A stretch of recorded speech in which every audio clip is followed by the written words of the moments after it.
assim que eu seguro aqui o note aqui. Eu dou boa tarde ou dou boa noite? Eu dou bom dia. Um bom dia, então.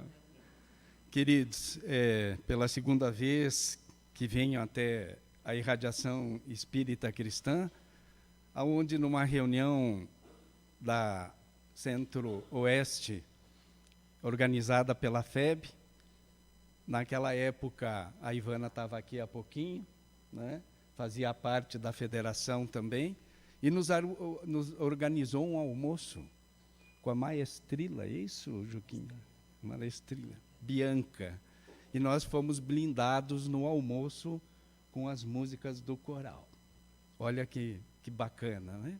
E agora eu retorno a convite desse amigo, que não vale muito o que ele fala de mim, porque amigo é para elogiar, não é, Léo? Então a gente tem que ter cuidado. Vocês, entre orador, palestrante, vocês tenham assim um conversador espírita que é melhor, tá bom? Nesse sentido. Registrar, então, essa amizade com o Emídio, depois extensiva a Maris, que está aqui, onde literalmente sentamos num banco de escola. Mas nós não fazia bagunça. Ele, às vezes, recebia uns papeizinhos na cabeça, assim, né? Depois ele conta a história.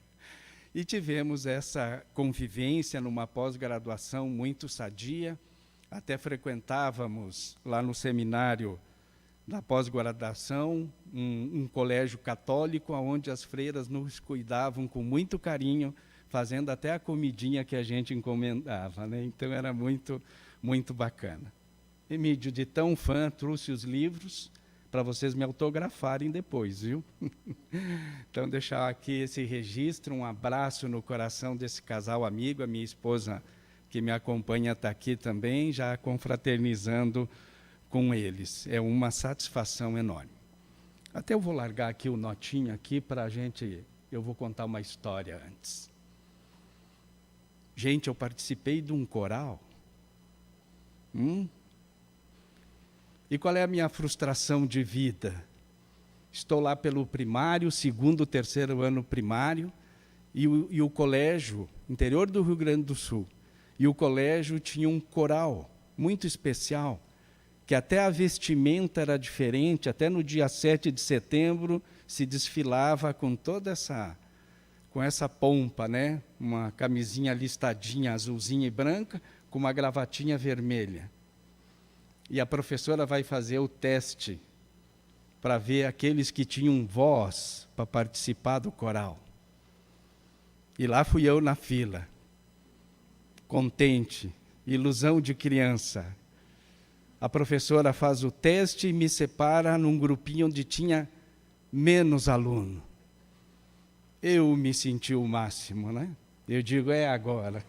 Vou chegar em casa contando que vou fazer parte do coral. A professora de música, muito rígida, professora Flávia, sabia tudo de música, foi lá e disse assim para nós: vocês não têm condições de participar do coral. Estão todos dispensados, né? Queridos, eu acho que eu fui cantar alguma coisa aos 18 anos no Exército, o hino nacional. E agora eu chego aqui no IEC, me coloco no meio do coral, e a mestrinha Bianca me olha e faz assim, vida, e eu consegui dizer uma nota, vida, uma coisa que eu nunca articulei. Então agora eu posso sair por aí e contar que eu participei de um coral, né? Muito bom, gente. O nosso tema de hoje, escolhido, deixaram livre para o palestrante, a lei do progresso. Não sabia que ia ter o preparo das outras leis, como teve na questão 629, 30 e 631, né? Que vai falar, inclusive, da inteligência que nós vamos passar por aqui. E o que nós trazemos para a lei do progresso? Vamos iniciar com essa dito de Jesus. Vamos fazer o seguinte, a gente vai se localizar. O que Jesus está nos dizendo aqui? Neste mundo vocês terão aflições. Jesus, ele não está perguntando. Ele também não está assim fazendo um simples comentário. Jesus, ele está afirmando aqui em João, capítulo 16, nesse versículo 33, que nós teremos aflições. A doutrina espírita, capítulo 3 do Evangelho segundo o Espiritismo, Kardec vai fazer uma classificação dos mundos, que é muito instrutiva, muito interessante. Ela nos coloca, digamos assim, os jovenzinhos gostam da expressão, eu já ouvi isso, né? Fui fazer uma coisa, a pessoa me diz assim, tá te achando, né, tio? Então, para a gente não se achar muito, Kardec vem com uma instrução belíssima da classificação dos mundos. E ele vai nos dizer que existe um mundo primitivo, depois um de provas e expiações, depois um de regeneração, que a gente fala tanto e almeja tanto, depois o mundo ditoso, que é aquele onde a maldade já está afastada, essa a definição desses mundos, e os mundos angélicos. Como nós já estamos no angélico, está tudo bem, né? Estamos por aí. Jesus não vem colocar nós o pé no chão, o que ele diz? Nós teremos aflições. Em que mundo teremos aflições? Nas classificações dos mundos.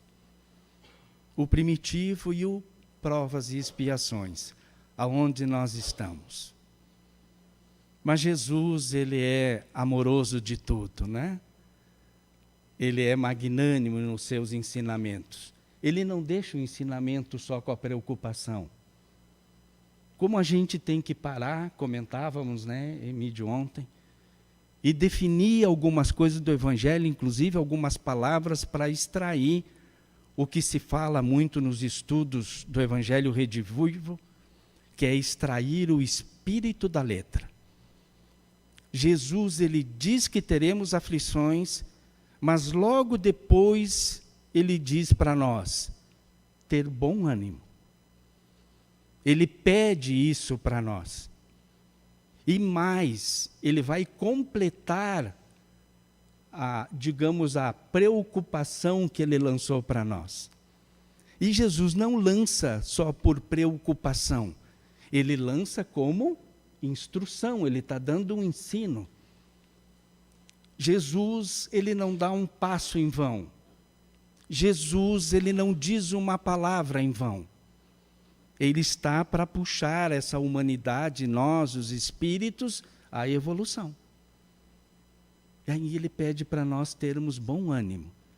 E agora vem a lição, talvez, de fechamento maior. Ele vai dar o exemplo. Quem é que venceu o mundo? Ele. Jesus dá o exemplo. Ele diz de onde ele veio e ele vai dizer, ele vence o mundo. Que mundo? Das aflições.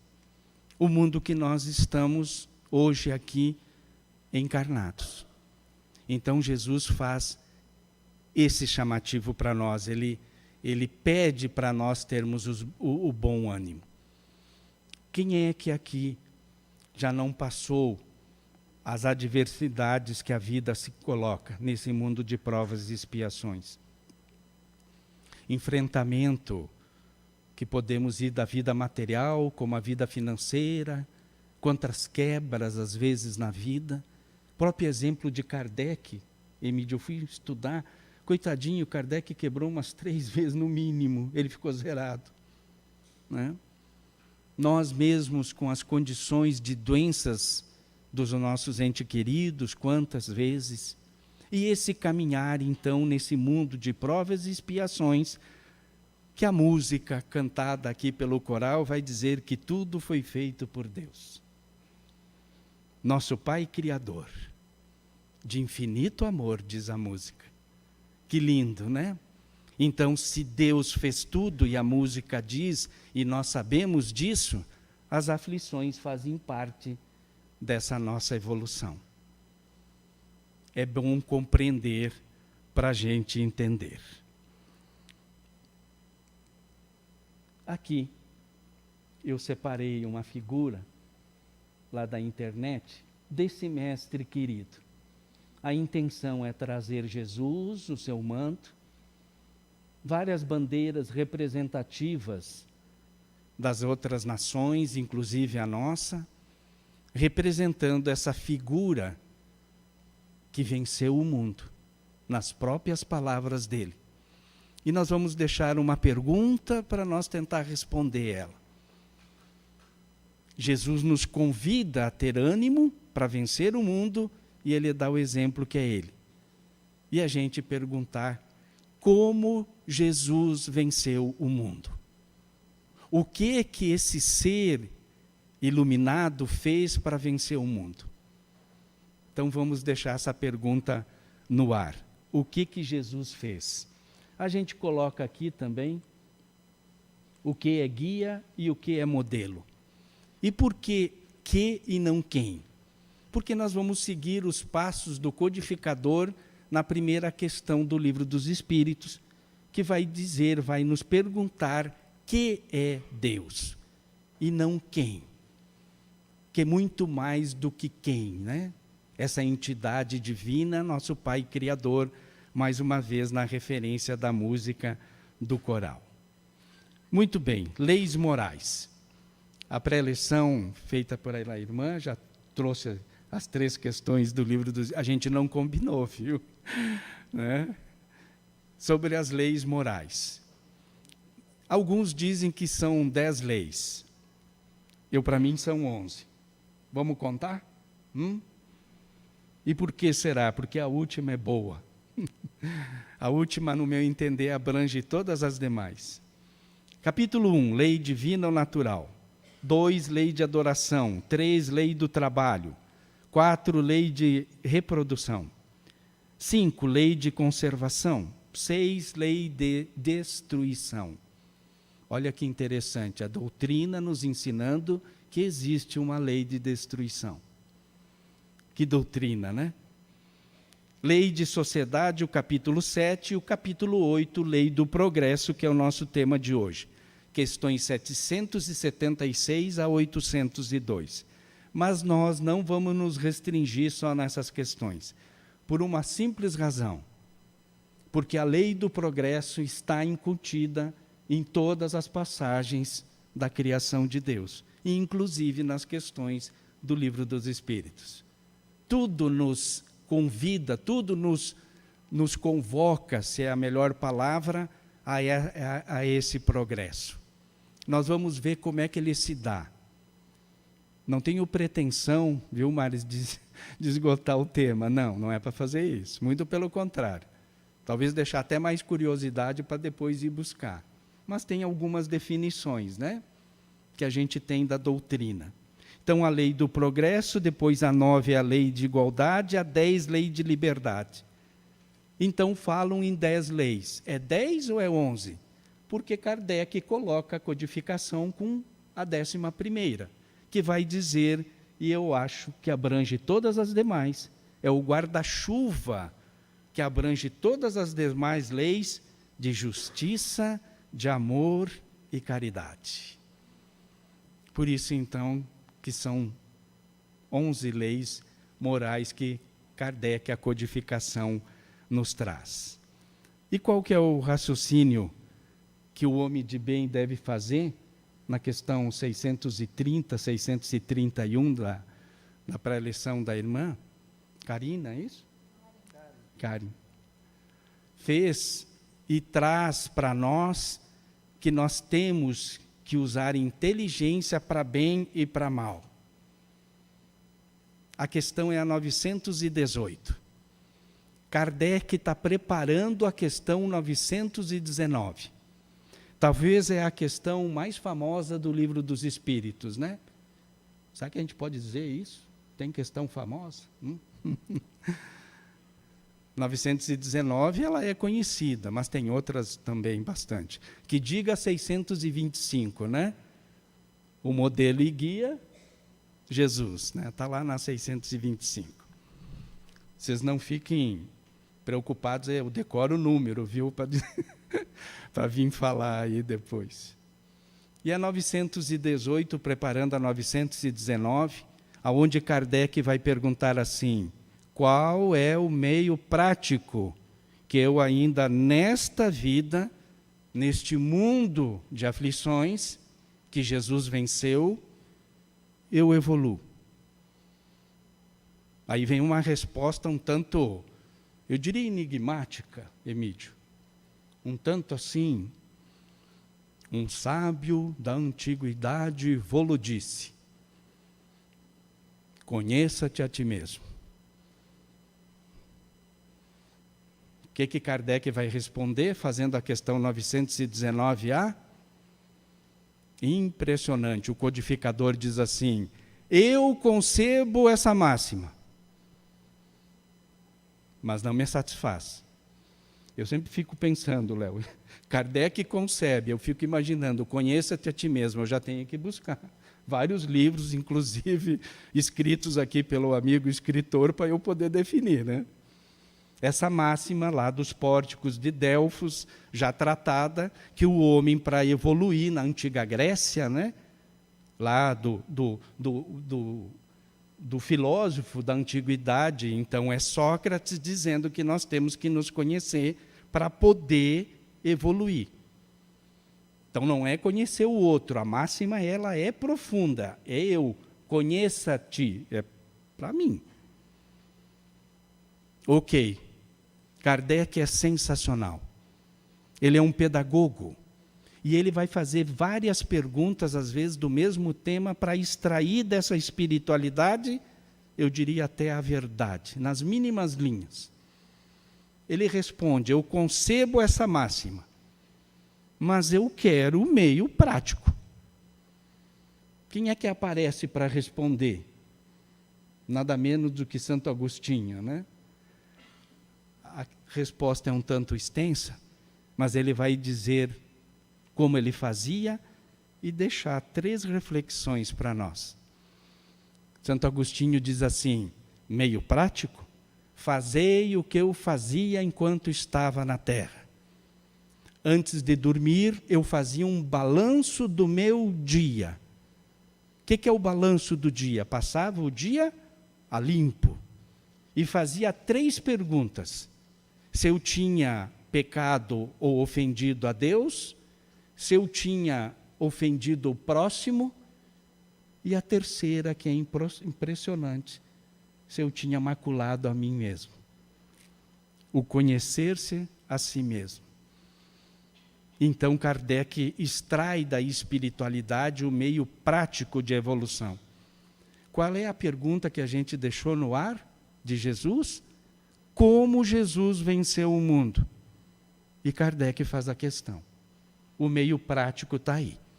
Nós temos que fazer balanço das nossas ações. O pessoal da contabilidade gosta de fazer balanço, né? Então nós temos que extrair de nós mesmos essa questão. É o conhecer-se a si mesmo. Mas agora voltando na 918. Por que indício se pode reconhecer em um homem o progresso real?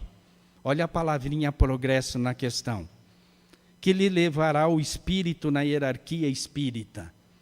É uma tradução de Guilom Ribeiro, vai dizer hierarquia espírita. A tradução mais, digamos, contemporânea, que nem de Noleto, já fala que a hierarquia é espiritual. Ela não é só espírita. Senão a hierarquia seria só para nós, né? Então, me parece que uma tradução mais efetiva aqui da questão francesa, lá do original, é espiritual. E a espiritualidade responde com as bases das questões que a Karen fez a nossa preparação. O espírito prova sua elevação quando todos os atos de sua vida corporal representam a prática da lei de Deus. Olha a resposta da espiritualidade. Todos os atos. Não é 50% dos nossos atos, nem 98%, nem 99%, ponto. É todos. Como é que eu estou fazendo o balanço? A 918, preparando a questão 919. Como é que eu estou preparando o balanço? É todos os atos? E aí eu conto para vocês como eu faço. E sofro. Que às vezes a gente tenta fazer o balanço. Atentou contra Deus, então eu consigo às vezes responder. Incrível, né? Mas não sei se está certa a minha resposta, né? Contra o próximo. Quer um exemplozinho bem simples? E parece que toda vez acontece antes das palestras. E aí a minha querida esposa aqui dá uma puxada de braço assim para... Chegando aqui, levei uma buzinada porque vinha devagar, procurando estacionamento. Fui repreendido por alguém. O que eu fiz? Dei uma buzinadinha de volta. Ela disse assim, você precisa fazer isso? Ele disse, ele me corrigiu, eu também, só me expliquei, eu estou tentando estacionar, né? O que a gente faz, gente? Desculpe, viu? Eu digo gente, mas é um modo, uma expressão. É eu que faço, né? Eu digo a gente generalizando. É eu que faço. Nessa segunda questão do próximo, eu começo a achar explicações. Desculpa, por que eu não agi de tal maneira? Eu começo a me explicar intimamente isso. É interessante. E depois a questão, se a gente pega contra nós mesmos, todas as outras que passam, a gente está maculando a si mesmo, né? Então a gente faz nesse balanço. Por que eu trago isso? Que é pouco difícil, então, ter todos os atos. Mas tem uma segunda parte da resposta aqui, da espiritualidade. O que é, então? Elevará o espírito, né, no progresso real. E a espiritualidade assim de dizer que é todos os atos da vida e quando antecipadamente compreende a vida espiritual. Esse é o ser, então, completo. O que hoje nós estamos fazendo domingo à tarde reunidos no IEC? O que a gente está fazendo? Eu pronuncio direto, certo, IEC? Nós estamos antecipando a vida espiritual. Passando a limpo as instruções dos Espíritos. Nós estamos olhando a vida futura. Nós estamos nos caminhos de Jesus, porque nós somos cristãos vencendo o mundo. Tentando. É isso que nós estamos fazendo. Então, não nos preocupemos se nós temos que antecipar algumas coisas da vida espiritual. E nisso eu falo da prática mediúnica também, que é onde se antecipa muitas coisas, inclusive quando vem as mensagens do mentor, né? Então nós estamos antecipando. Não tenhamos receio disso. Cada vez mais na evolução do mundo teremos contatos com o outro lado mais efetivo. A doutrina nos fala disso. O mundo de regeneração que está aí anunciado, cada vez mais nós vamos ter o pé do lado de lá. Muito bem. Aqui eu trouxe uma travinha. E a minha filha olhou essa travinha. Ela disse, pai, poderia ser um pouquinho mais colorida. Mas é o tio tentando ir para a internet e trazendo uma figuração da palestra de hoje, né? Então, eu sempre aviso nas palestras, se tiver algum jovenzinho que descobriu alguma coisa mais bonita, pode me passar, que eu vou incrementar a palestra.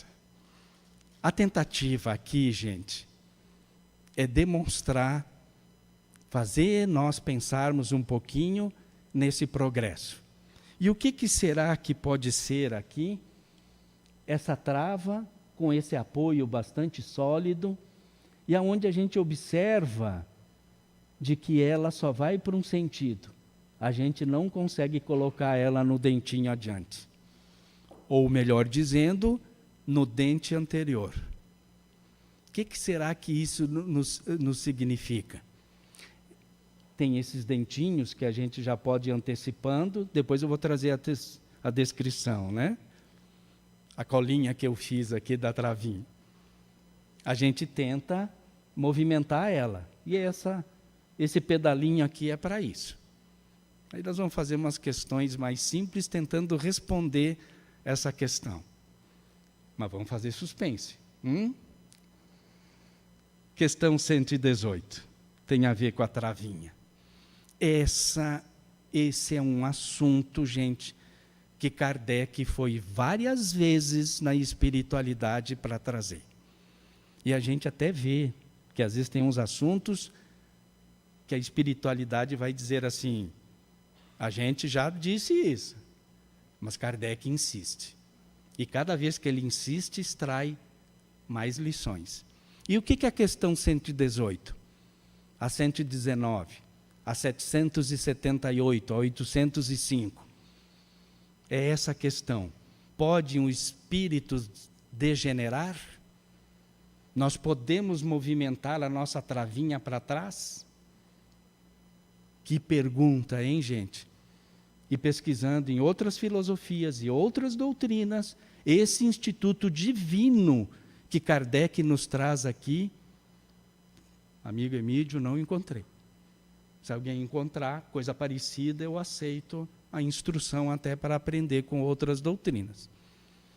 Que instituto fortíssimo é esse que Deus criou? Que Jesus venceu o mundo, inclusive com ele. A resposta é assim: os espíritos podem degenerar? Não. Não tem erro. Não tem dúvida. Podemos degenerar? Não. À medida que avançam e compreendem o que os distanciava da perfeição. Concluindo uma prova, o espírito fica com a essência que dali veio e não a esquece. Pode permanecer estacionário, mas não retrograda. Não tem jeito. E a 119, o que o Kardec vai perguntar? Que muitos nos perguntam isso às vezes, nas salas de aula espírita e até fora das salas de aula. Por que Deus não criou nós já perfeito? Eu já vi espíritas, gente assim, de alguns anos fazer essa pergunta. E a gente faz, às vezes, num tom de lamentação, com as nossas caminhadas nos mundos, né, de provas e expiações. Nesse mundo que Jesus anunciou que teremos aflições. Então a gente, às vezes, numa angústia, num sofrimento, a gente, Deusinho, por que não nos fez um pouquinho? A resposta a gente sabe. Se Deus houvesse criado perfeitos, nenhum mérito nós teríamos. E a gente faz aquela relação com os diplomas. Alguém que é da área da educação, já pensou eu ter uma vontade assim, eu quero ser médico.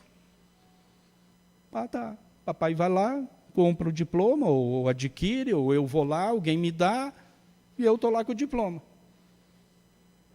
Aí aparece alguém para fazer uma sutura. Primeiro o sangue desmaia, né? Porque não tem preparo. Aonde que está o preparo? Na experiência. E aí Emmanuel, com toda a propriedade, no livro Emmanuel, o nome do livro é Emmanuel, um livro talvez não muito difundido, né? Capítulo 5 vai falar da necessidade da experiência para o espírito evoluir. Então nós necessitamos disso.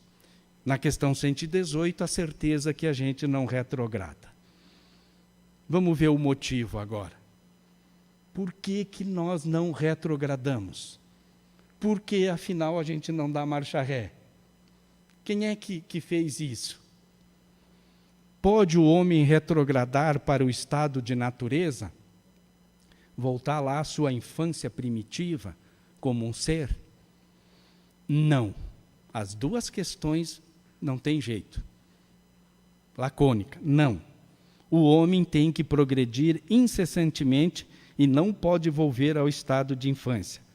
Desde que progride, é porque Deus assim o quer. Pensar que possa retrogradar a sua primitiva condição fora negar a lei do progresso.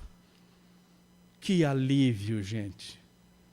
Deus não permite. Ele reservou para ele as condições da evolução do espírito. Não está nas condições todas do nosso livre-arbítrio. A hora que nós adquirimos, então, uma virtude, que a gente pode figurar com um desses dentinhos aqui, Deus, com seus prepostos, que pode ser alavanca, e ele lá dando todo o apoio, ele tranca a virtude. Deus não delegou. Que interessante, não é? Aí nós nas salas de aula, e uma senhora me encontrava, e reiteradamente ela vinha para mim conversar sobre isso.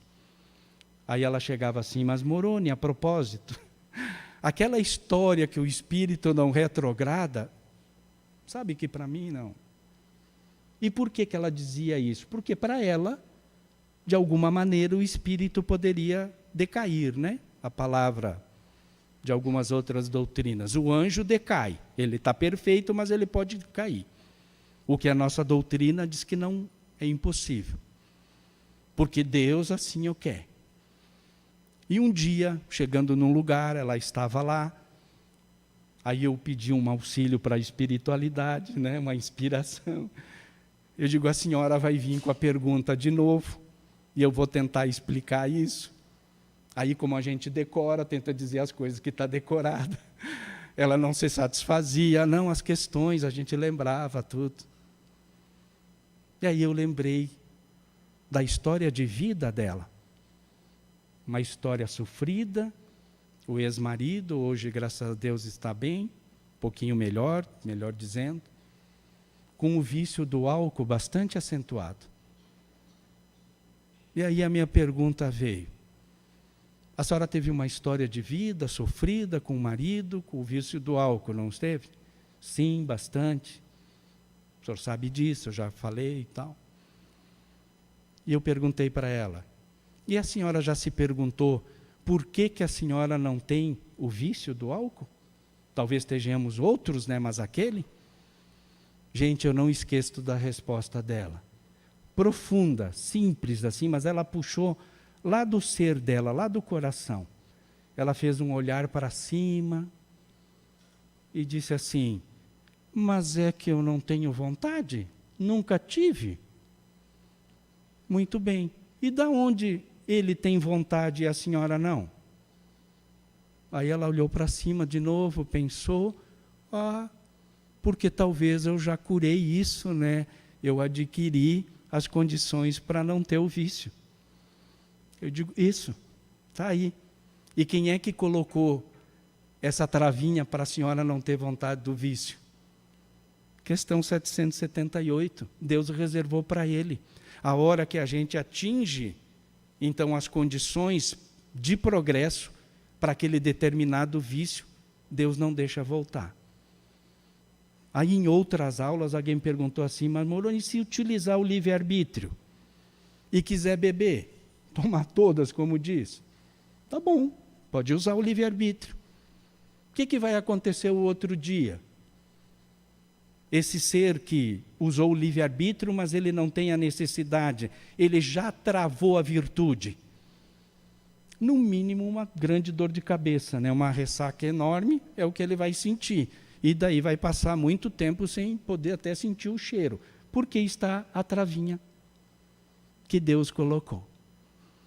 Gente, simples as histórias para nós fixarmos essas lições, então, por que há a lei do progresso divina e nós não conseguimos mexer nela como a gente pensa que vai mexer. Outra situação de livre-arbítrio, se eu sei que eu tenho que acompanhar a lei de Deus, como foi dito nas questões aqui 629 seguintes, que é isso que me dá o progresso, a hora que eu atento contra as leis de Deus, eu estou angariando a colheita, né, daquilo que eu semeei. Ok, correndo um pouquinho. 580, questão.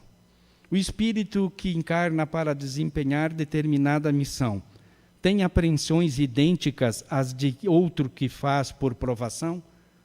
Por que a gente destacou essa questão?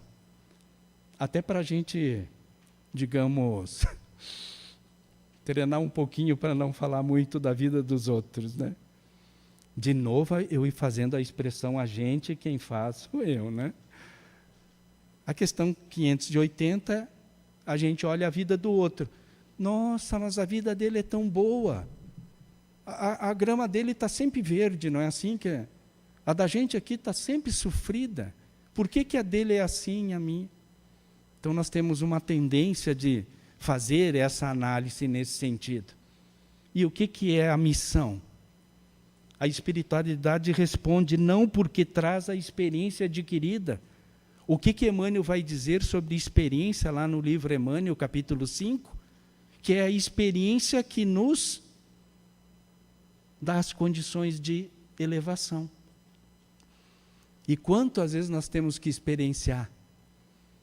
Quantas vezes a pessoa, dentro de um vício, ela tem que lutar contra para poder experienciar a boa natureza do ser humano e não adentrar mais no que está errado. Não precisamos ir longe, cada um intimamente analisar. Conheça-te a ti mesmo, analisa. Vamos pensar num vício que ninguém tem. A gente fala vício, né, mas talvez nem todas. A preguiça. Já viram, às vezes, quanto a gente tem que lutar? O que a gente posterga certas situações para não enfrentar? Então, tudo isso é uma luta que Jesus foi vencendo o mundo e a gente já vai, então, digamos assim, respondendo à questão, como Jesus venceu o mundo, né? E agora a questão, gente, é a 780. Eu pedi um tempo aí, né? Tranquilo. O coordenador deu o tempo, então vocês vão ouvir um pouquinho mais. Eu preparei um pouquinho mais também, né? Sabendo que vim aqui com vocês, né? Essa que é a verdade.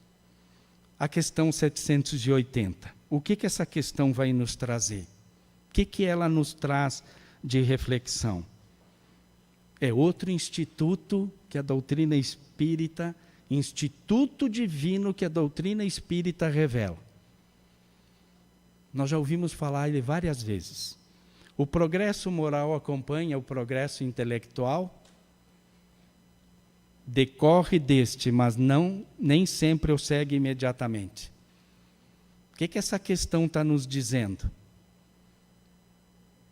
Que eu não consigo ter moralidade antes de intelectualizar as situações. Eu não ganho moralidade, né, só de escutar, ou não tem como. Às vezes dizem por osmose, né, pegar um livro de moral, colocar junto e tentar passar a lição. A resposta da espiritualidade é claríssima. O progresso moral decorre do progresso intelectual. Então eu tenho que pôr a intelectualidade para funcionar. Talvez é o que nós estamos fazendo um pouco hoje aqui, estudando essa matéria da lei do progresso. A questão 780A diz: como pode o progresso intelectual engendrar o progresso moral? Fazendo compreensíveis o bem e o mal. O homem, desde então, pode escolher. O desenvolvimento do livre-arbítrio acompanha o da inteligência. As coisas que a gente já comentou. E aqui vamos parar para falar um pouco de Jesus, então. Uma historinha dele. Será que Jesus falou de intelectualidade? Será que ele pediu isso? Mateus capítulo 15, versículo 10 a 20. O que Mateus vai falar de uma passagem de Jesus? É uma multidão. Jesus se reunia até com mais de 5.000 pessoas. Temos notícia nos evangelhos. Deve estar cheio de gente nessa ocasião que Mateus vai relatar. E Jesus começa o convite para toda aquela gente assim: ouvir e entendeis. Ele faz esse convite às pessoas. Eu imagino se eu estivesse junto com Jesus lá, se eu ia prestar devida atenção no que ele ia relatar. Interessante, né? Ouvir e entender. O que Jesus está pedindo? Meus filhos, sabe aquela inteligência de Deus Pai? Ergue aí um pouquinho, tenta.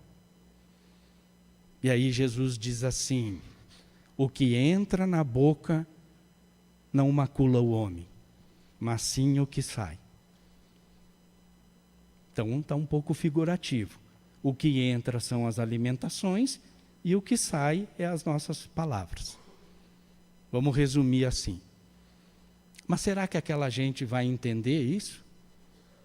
Os discípulos vão receber críticas do mestre deles, que é Jesus, por meio dos fariseus e os escribas. Eles vão chegar lá e vão dizer, teu mestre está atentando contra a lei dos anciões, porque tem que lavar as mãos antes da refeição, senão está impuro.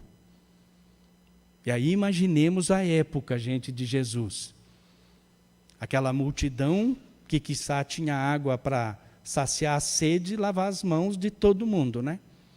Jesus está trazendo um ensinamento, vai bater de frente, de encontro às leis dos anciões, que virou uma paranoia, na verdade, né? Eu lavava as mãos, depois lavava o pulso, o antebraço, já tomava, aí era durante a refeição, depois, aí estava, cada sumo sacerdote acrescentava uma, e Jesus está dizendo isso. Os discípulos ouvem as críticas e saem correndo para Jesus. Você mexeu lá numa questão crítica, eles estão criticando as suas palavras. O que Jesus continua na conversa com os discípulos? Calma, são cegos, conduzindo cegos, e o destino é o buraco.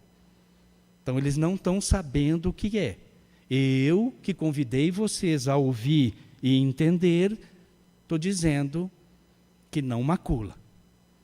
O que entra na boca não macula, e sim o que sai. Gente, Pedro está escutando isso. Pedro lá está... E Pedro é bom que Pedrinho esteja junto. Porque ele faz umas perguntas, né? Diz que Pedro era meio forte de personalidade. Jesus vai falar de perdão, ele quer saber quanto. Ele faz conta, né?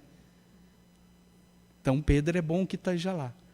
Depois de tudo isso que Jesus está explicando, e Pedro escutando, ele diz assim, mestre, nos explica essa parábola. Entra na boca, sai da boca, cai em buraco. Estou resumindo um pouco, né? O que Jesus diz para Pedro? Dentro das questões 780 aqui, que é sobre inteligência. Algumas traduções vão trazer a palavra um pouquinho diferente. Compreender. Jesus vai dizer assim, Pedro, nem vós tendes inteligência para compreender isso? Jesus dá uma chacoalhada, né? Papai e mamãe com o jovenzinho, às vezes não pega no ombrinho assim, dá uma... Entendeis isso, meu filho? Então Jesus está pedindo a Pedro, Pedro, mas nem você tem inteligência para entender o que eu estou dizendo, que não macula o ser, a comida, as coisas de Deus, as bênçãos da comida. Gente, é interessante isso, porque qual é a primeira palavra da espiritualidade para conosco, na codificação espírita? Que é a primeira pergunta? Falamos antes, que é Deus? A espiritualidade diz inteligência suprema. É a primeira palavra da codificação, é inteligência. E o que é a 23, 24, a questão, e a 76? Vai falar de nós, suas criaturas? E o que a 76 diz? Como podemos definir os espíritos? Eles respondem, são os seres inteligentes da criação. E nós, então, talvez com a preguiça, ou a virtude que nos acompanha ainda, talvez faltando para muitos, não colocamos essa mente, esses ensinamentos, para tentar progredir e ter o progresso conosco. Muito bem. Vamos fazer agora a descrição aqui do palestrante espírita, tá? Vocês podem criar outras. Essa é talvez a definição da travinha. O nome do arquivo, até que eu passei para o colega ali em cima, O nome do arquivo é A Trava do Amor de Deus, gente. A questão 778. Deus não delegou, assim Ele quer. Progrediu, Ele trava, dentro das suas leis. Por que eu coloquei aqui o Espiritismo? Eu sou fruto do Espiritismo. Agora, dia 18 de abril, conversávamos ontem, né, com o casal amigo, eu e a minha esposa fazemos 30 anos de Espiritismo. Mediunidade ostensiva, sofrido, já tomava a tarja preta, e eu encontro essa maravilha aqui. Eu devo muito ao Espiritismo. O Espiritismo que interpreta as questões, aonde eu posso pegar o Evangelho de Jesus, colocar a vivência dele e responder pela codificação. Então eu não enxergo essa alavanquinha com as interpretações se eu não colocar essa doutrina junto. E o que vem mais? Já colocamos antes, os dentinhos. Pode ser eu e minhas reencarnações, ou até as nossas virtudes. E depois? Quem deve andar aqui no pedalinho? É aquelas questões que levantamos antes, da compra do diploma. Que valor teria? Deus nos criou então para galgarmos por experiência. E eu coloco que quem movimenta a vida, movimenta essa alavanquinha. Vamos pensar, a alavanquinha tem que ser assim, né? Para ela ir travando aqui, certo? Somos nós, né? Mas a gente tem muito auxílio. A doutrina é uma. Nós temos os amigos, nós temos os pais, nós tivemos os evangelizadores, nós tivemos pessoas que talvez esquecemos, que nos ajudaram nessa caminhada, nos ajudaram a movimentar esse pedalinho aí para frente. Então nós somos frutos disso. Queridos, é uma tentativa, então, de fazer chegar aqui antes da mensagem final que eu preparei, essa configuração sobre essa alavanca de Deus. Ele não delegou, assim Ele quer, e o progresso que a gente adquire, por amor de Deus, Ele nos trava no coração, no nosso ser espiritual. A próxima telinha, então, é o manto de Jesus, a gente sabe o que é guia e modelo, é Ele mesmo na questão 625. Podemos chegar agora na conclusão e responder a questão que ficou? Como Jesus venceu o mundo? Será que a gente erra? Eu acho que a gente não erra se a gente responder ela. Podemos dizer com toda tranquilidade que Jesus venceu o mundo fazendo o bem? Ou ele fez o mal? Não venceria, né? Então a gente consegue responder. Como Jesus venceu o mundo? Fazendo o bem. Se instruindo bastante também, né? Dentro dos ensinamentos de Kardec, amai-vos. E o segundo, que não é de graça, né? Instruí-vos. E é o que nós estamos aqui, então, movimentando. Podemos fazer isso aí fora, assim, claro, naqueles que nos solicitaram. E a mensagem final, até porque sexta-feira foi Dia Internacional das Mulheres, o espírito é meio, esse espírito meigo, que ela vai trazer uma mensagem que, no meu entender, foi que ajudou Jesus a vencer o mundo e nos ajuda também. Que talvez está dentro do instruí-vos, que é o trabalho. O livro é Pai Nosso. Existe o livro Pão Nosso, né? Mas Meimei é Pai Nosso. E esse espírito que foi contemporâneo de Chico, não vamos esquecer, diz assim no capítulo 35. A bênção do trabalho. É pela bênção do trabalho que podemos esquecer os pensamentos que nos perturbam, olvidar os assuntos amargos, servindo ao próximo no enriquecimento de nós mesmos. Com o trabalho, melhoramos nossa casa e engrandecemos o trecho de terra onde a providência divina nos situou. Com o trabalho, ocupando a mente, o coração e os braços na tarefa do bem, exemplificamos a verdadeira fraternidade e adquirimos o tesouro da simpatia com a qual angariaremos o respeito e a cooperação dos outros. Quem não sabe ser útil não corresponde à bondade do céu, não atende aos seus justos deveres para com a humanidade, nem retribui a dignidade da pátria amorosa que lhe serve de mãe. E Meimei conclui assim: o trabalho é uma instituição de Deus. Queridos, lembrando então a letra da música primeira cantada hoje pelo coral. Deus assim o quer, porque tudo foi feito por Deus, nosso Pai Criador, de infinito amor. Boa tarde.